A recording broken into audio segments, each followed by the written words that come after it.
This episode of Star Trek, it's something for everybody.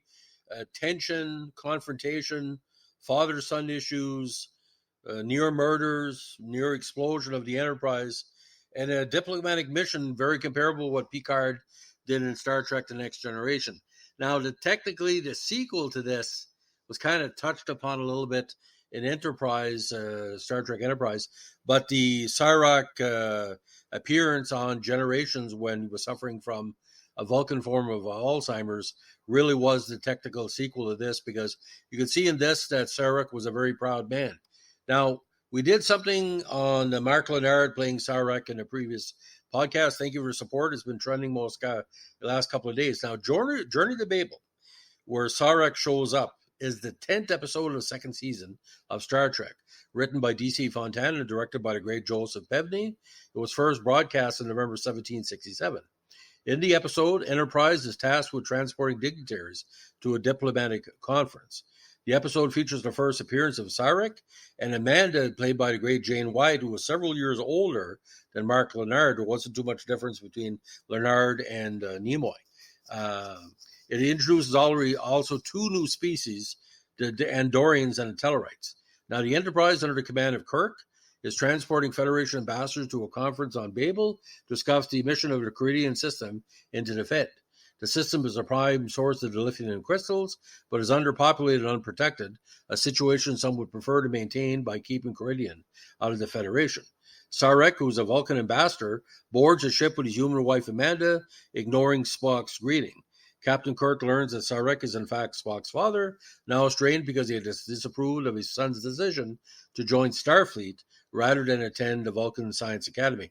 Now, this is talked about in a lot of the prequel episodes and movies, but Cyrac was a very strong man. He wanted his son to follow in his footsteps, but being half human, I think there was he had to find his own path outside of the Vulcan way while staying Vulcan. Now, during a reception for the passengers, the Tellarite ambassador, Gav, demands to know Cyrac's position on Caridian. Pushed for a response, Cyrac refers to the need to protect Caridian from unauthorized mining operations with which the Tellarite ships have been involved. Gav takes offense at the allegation, and the confrontation briefly becomes physical before Kirk intervenes, warning all parties to keep order on his ship. Meanwhile, Communication Officer Lieutenant Uris detected an encoded transmission beam from the Enterprise to a fast-moving vessel at extreme edge of sensor range. Shortly after, Ambassador Gav is found murdered, his neck broken by what Spock described as an ancient Vulcan method of execution called Tai Shaya, casting suspicion on Cyrac. Now, during questioning, Cyrac suffers a cardiovascular event and is rushed to the sickbay, where Chief Medical Officer McCoy determines that it requires immediate surgery. Because there is a shortage of his rare T-negative type blood, Spock volunteers to donate some of his own blood for the operation, using an experimental stimulant for increased blood production. Now, here it gets interesting. Plans for the procedure come to a halt when Telev, a member of the Andorian delegation, stabs Captain Kirk. Kirk subdues him, but is seriously wounded and taken to sickbay, while Telev is imprisoned in the brig. And according to regulation, despite Amanda's emotional plea, Spock refers to serve as a blood donor and turn command of the Enterprise over to another officer, as the situation is too critical and command regulations are silent on the matter of personal privilege. Now, hearing of Spock's refusal to relinquish command and having recovered sufficiently to be able to walk, Kirk returns to the bridge to relieve Spock and order him to sickbay, intending to turn command over to Mr. Scott and then hide out in his quarters until the operation is completed. When Uhura picks up another encoded transmission from inside Enterprise and traces the source to the brig, Kirk decides to stay in the bridge. Now, when Telev is searched, it discovered that one of his antennae is fake and conceals a small transceiver. And it's a very interesting scene how it shows up, because he's shot by a phaser blast and it breaks off when he falls down. So as the episode goes along, the tension is starting to build. Now, this unidentified vessel closes and attacks, moving too quickly for the Enterprise to lock on with phasers. The ship eventually takes several hits from the attacking vessel.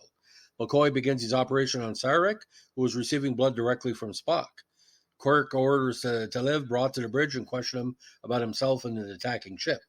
Telev is unresponsive. Kirk decides on a ruse, shutting down internal power to make the Enterprise appear crippled.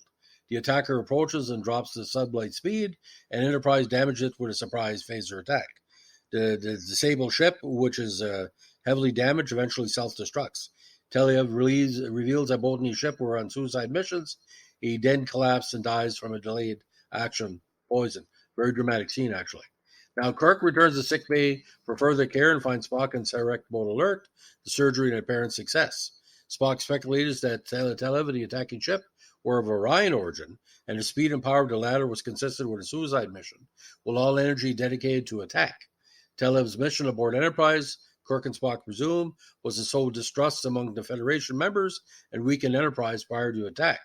In support of this theory is the fact that Orion has been raiding Caridian and will profit by selling dilithium to both sides of the war.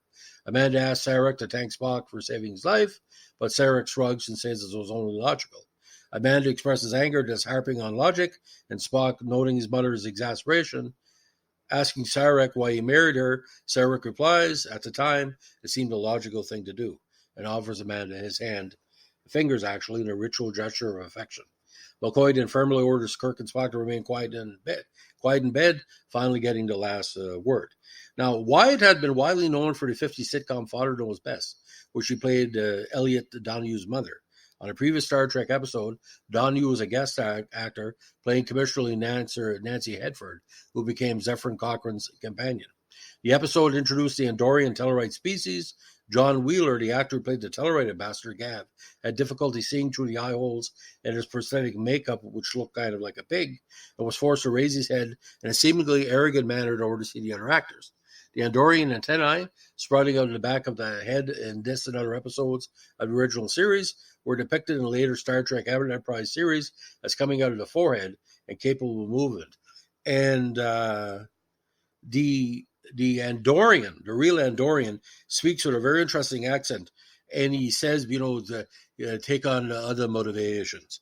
But it's quite good because it shows the Andorians, even though this guy is legitimate, he could be a danger down the road. Now, in 1996, TV Guide ranked Journey to Babel number 5 on its list of the 10 best Star Trek episodes.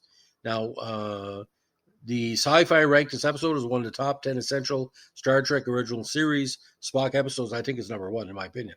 Now, the Washington Post gave it a top 10 of all time. Business Insider, which I don't think should review anything, 7 best episode.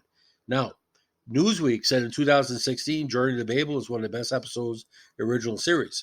Do you note the episode features the Star Trek franchise aliens, Vulcans, Andorians, and Tellarites, in addition to humans going to space conference? Do you note the episode is sort of a teaching moment about the Federation, politics, and Spock's relationship with his parents? Now, we don't know what race is the smaller people that are having a nice drink. Look closely. I don't think that species ever been identified. It's probably, the TLC species. Little people, big world.